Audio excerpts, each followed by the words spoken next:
Namo Shakyamuni Buddha. Namo Shakyamuni Buddha. Namo Shakyamuni Buddha. The unsurpassed, profound, and wonderful Dharma is difficult to encounter in hundreds or millions of eons. I now see and hear it, receive and uphold it, and I vow to fathom the Tathagata's true meaning. Sutra on the Buddha's bequeathed teaching. When Shakyamuni Buddha first turned the wheel of Dharma, he crossed over the Venerable Ajahn Kondinya. The very last time he spoke the Dharma, he crossed over the Venerable Subhadra. All of those whom he should have crossed over had already been crossed over. He lay between the two sala trees and was about to enter Nirvana. At this time, in the middle period of the night, all was quiet without any sound. Then, for the sake of all of his disciples, he spoke on the essentials of the Dharma. All of you bhikshus, after my Nirvana, you should revere and honor the Pratimaksha. It's like finding a light in darkness, or like a poor person obtaining a treasure. You should know that it is your great teacher, and is not different from my actual presence in the world. Those of you who uphold the pure precepts should not buy, sell, or trade. You should not covet fields or buildings, or keep servants or raise animals. You should stay far away from all kinds of agriculture and wealth as you would avoid a fatal fire.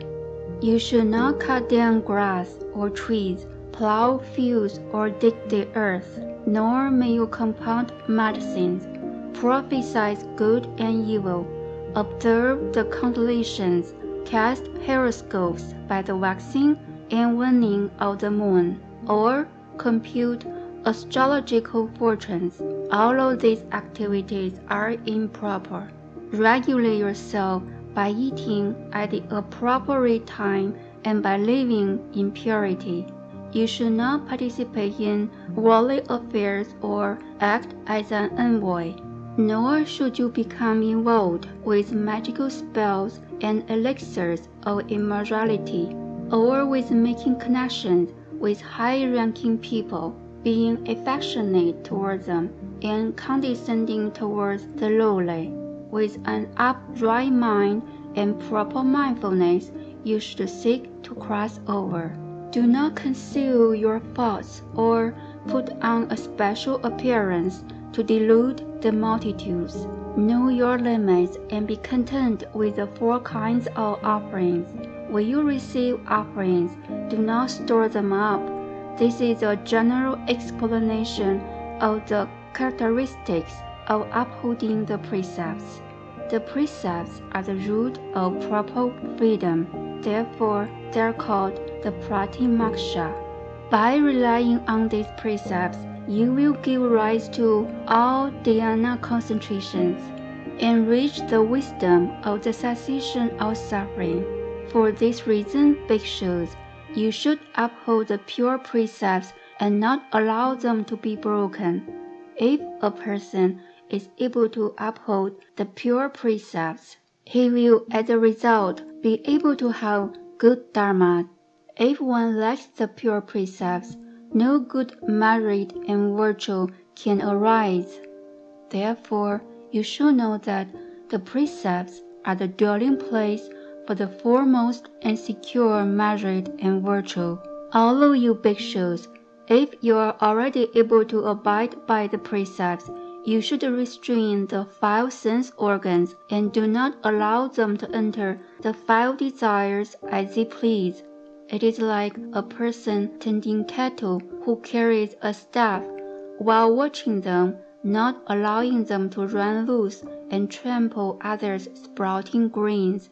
If you let your 5 sense organs run loose, not only will the 5 desires become boundless, they will be uncontrollable. They are like a violent horse unrestrained by reins, who drags a person along so that he falls into a pit. If you are robbed or injured, you will suffer for only a single life, but the injury from the plundering done by the five sense organs brings misfortunes which extend for many lives because their harm is extremely heavy. It is impermissible to be careless. For this reason, wise people restrain the five sense organs and do not go along with them. They restrain them like thieves who are not allowed to run loose. If you let them run loose for a while, before long you will observe their destruction. Since the five sense organs have the mind as their ruler, you should restrain the mind well. Your mind is as dangerous as an extremely poisonous snake, a savage beast, or a hateful robber. A great fire rushing upon you is still not a satisfactory analogy for the mind.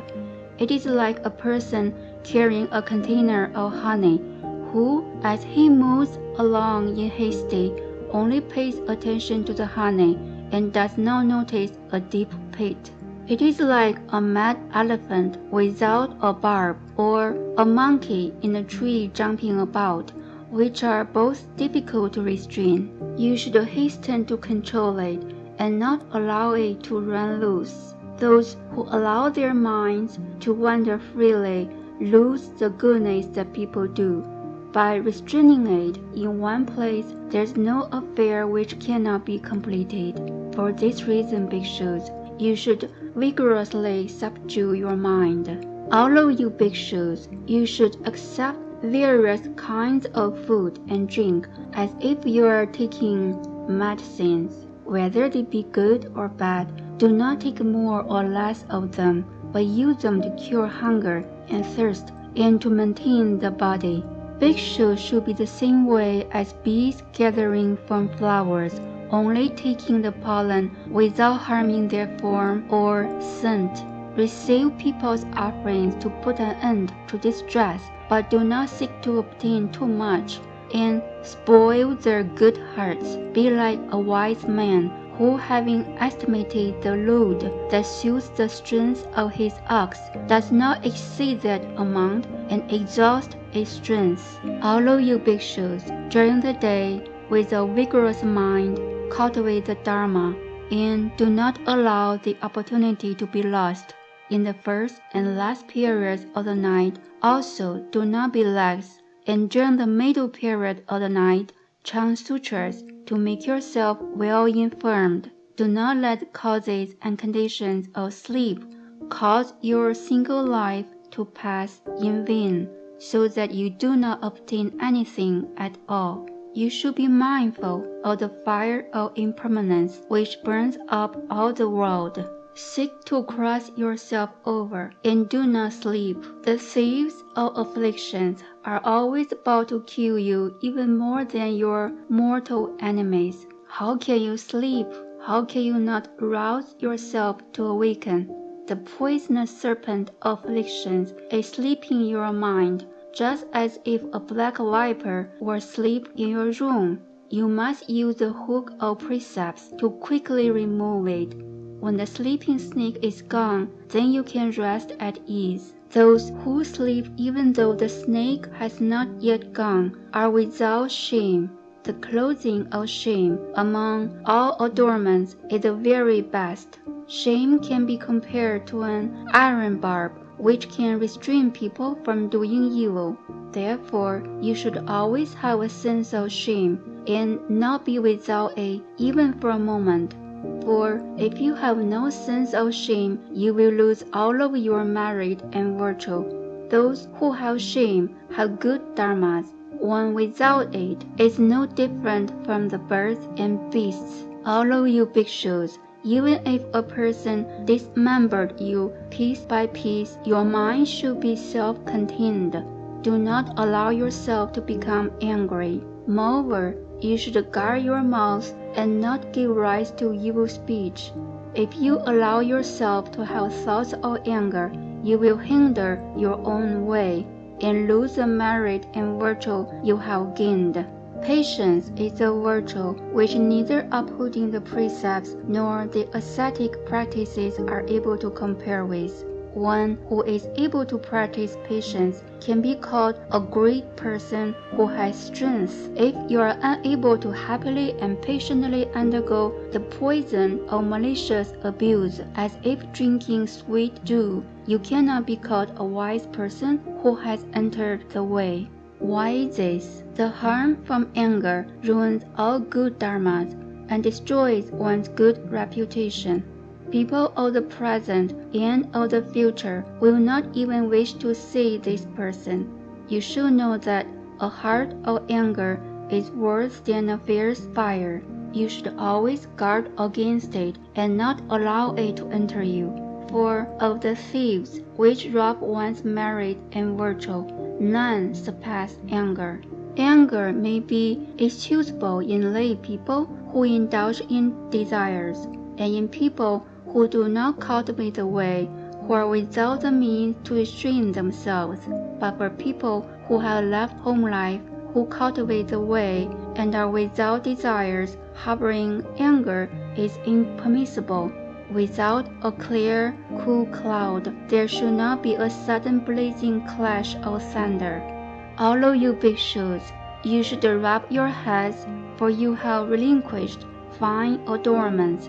You wear the garments of a Buddhist monk, and you carry the alms bowl to use in begging for your livelihood. Look at yourself in this way. If thoughts of arrogance arise, you should quickly destroy them, because arrogance and pride are not appropriate even among the customs of lay people. How much the less for a person who has left the home life and entered the way.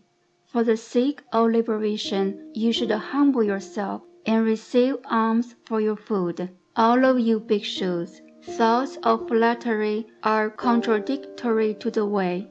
Therefore, you should have a straightforward disposition of mind. You should know that flattery is only deceit. So people who have entered the way should not flatter. For this reason, all of you should have an upright mind and take a straightforward disposition as your basis. All of you bhikshus, you should know that people with many desires suffer much because they constantly seek for their own benefits. People who reduce their desires, who are free of seeking or longing, do not have so much trouble. Straightway reduce your desires and cultivate appropriately. One who reduces desires can increase merit. People who reduce their desires do not flatter in order to get what they want from others. Moreover, they are not dragged along by their sense organs. People who reduce their desires have, as a consequence, a mind which is peaceful, without worry or fear. When situations arise, they are ever satisfied and never discontent. One who reduces his desires can realize nirvana. This is my teaching on reducing desires. All of you bhikshus, if you wish to be free from all suffering and difficulty, you should know contentment. The Dharma of contentment is the dwelling of blessings, happiness, and peace. People who are content, although they might sleep on the ground, are peaceful and happy. Those who are not content, although they might abide in the heavens, are still dissatisfied. Those who are not content, even if they are wealthy, still they are poor. Those who are content, although they might be poor, they are truly rich. Those who are discontent are always dragged along by their five sense organs and are pitied by those who are content. This is my teaching on contentment. All of you bhikshus, seek quietude, unconditioned peace, and happiness. You should be apart from confusion and disturbances, and dwell alone in seclusion. People who dwell in quietude are revered by the heavenly ruler, Chakra, and all the gods. For this reason, you should leave your own grove and other groves, dwell alone in seclusion. contemplate the root of suffering's end. If you delight in crowds, you will undergo much affliction. It is like when a flock of birds gathers in a great tree. The tree is in danger of collapsing. One who is bound to the world drowns in a multitude of suffering, like an old elephant sunk in mud, who is unable to get himself out. This is my teaching on seclusion. Although you bhikshus, if you are vigorous, no affair will be difficult for you. For this reason, although you should be vigorous, it is like a small stream flowing for a long time, which is able to bore through stones. If, on the other hand, the mind of one who cultivates frequently becomes lax, it is like trying to make a fire by friction, but resting before you get any heat. Though you want to make a fire, the fire is hard to get. This is my teaching on vigor. Although you bhikshus seeking for a good and wise advisor or for a wholesome benefactor does not compare with mindfulness. If you do not neglect mindfulness, none of the thieves or the afflictions can enter your mind. For this reason, although you should constantly collect the thoughts in your mind, if you lose mindfulness, you will lose all merit. If your power of mindfulness is firm and strong, though you mingle with the thieves of the five desires, they cannot harm you. It is like joining a battle-wearing armor. Thus you have nothing to fear. This is my teaching on mindfulness. Although you bhikshus, if you collect your thoughts, your mind will be concentrated. If your mind is concentrated, you can know the arising and ceasing of all Dharma's appearances. For this reason, all of you should constantly and vigorously cultivate concentration. If you attain concentration, your mind will not be scattered. It is like a household that uses its water sparingly and is able to regulate its irrigation ditches. One who cultivates concentration is also the same way. For the sake of the water of wisdom, he cultivates dhyana concentration, so it does not leak away. This is my teaching on concentration. Although you bhikshus, if you have wisdom, you will be free of greed or attachment. Always examine yourselves and do not allow yourself to have faults. This way you can gain liberation within my Dharma. If you never examine yourself, I do not know what to call you, for you are neither a cultivator of the way nor a lay person.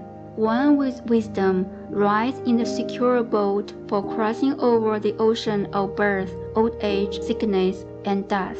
Wisdom is also like a big bright lamp in the darkness of ignorance, a good medicine for those who are sick, and a sharp axe for cutting down the tree of afflictions. For this reason, all of you should increasingly benefit yourselves by learning, considering, and cultivating wisdom. Even though a person only has flesh eyes, if he has illuminating wisdom, he has clear understanding. This is my teaching on wisdom. Although you bhikshus, if you indulge in all sorts of idle discussions, your mind will be scattered, and even though you have left the home life, you will not attain liberation. For this reason, bhikshus, you should quickly renounce scattered thoughts and idle discussions. If you want to attain the happiness of still tranquility, you only need to eliminate the error of frivolous debate. This is my teaching on not having idle discussions. Although you bhikshus, with respect to marriage, you should always be single-minded. Relinquish laziness as you would avoid a hateful thief. The Lord Another One has now finished his compassionate teaching for your benefit, although you need only to practice it diligently. Whether you are in the mountains, in a desolate marsh, beneath a tree, or in a quiet dwelling, be mindful of the Dharma you have received and do not forget it. You should always exert yourself and practice it vigorously. You do not want to reach the time of death and be filled with remorse because you spent your life in vain. I'm like a good doctor who understands illnesses and prescribes medicines. Whether you take it or not is not the doctor's responsibility. Moreover, I'm like a virtuous guide who points out a good road. If you who hear it do not walk down that road, it is not the guide's fault. All of you bhikshus, if you hold doubts about suffering and the other four truths, you may quickly ask about them now. Do not harbor doubts and fail to clear them up. At that time, the Lord Another One repeated this 3 times, yet no one asked him a question. And why was that? Because the assembly did not harbor any doubts. At that time, Venerable Aniruddha contemplated the minds of the assembly and said to the Buddha, Lord Another One, the moon might grow hot and the sun could grow cold, but the 4 truths proclaimed by the Buddha could not be otherwise. The truth of suffering taught by the Buddha is actually suffering and cannot become happiness.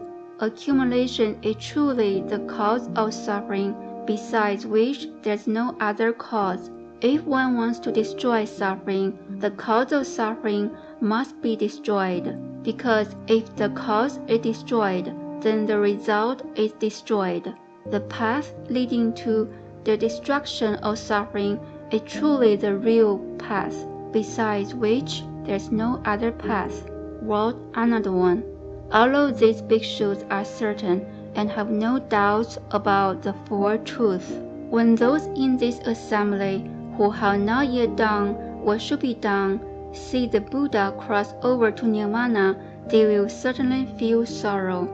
Those who have newly entered the Dharma and heard what the Buddha taught will all cross over. They have seen the way like a flash of lightning in the night. But those who have already done what was to be done, who have already crossed over the ocean of suffering, will only have this thought, why had the Lord Another One crossed over to Nirvana so soon? Although Aniruddha spoke these words, everyone in the assembly had already understood the meaning of the 4 holy truths.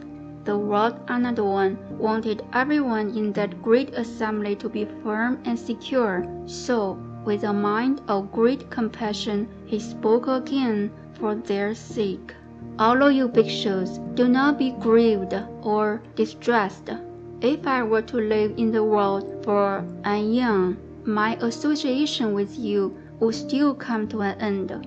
A meeting without a separation can never be. The Dharma for benefiting oneself and others is complete.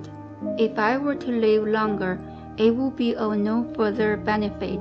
All of those who could be crossed over, whether in the heavens or among humans, have already crossed over, and all of those who have not yet crossed over have already created the causes and conditions for crossing over.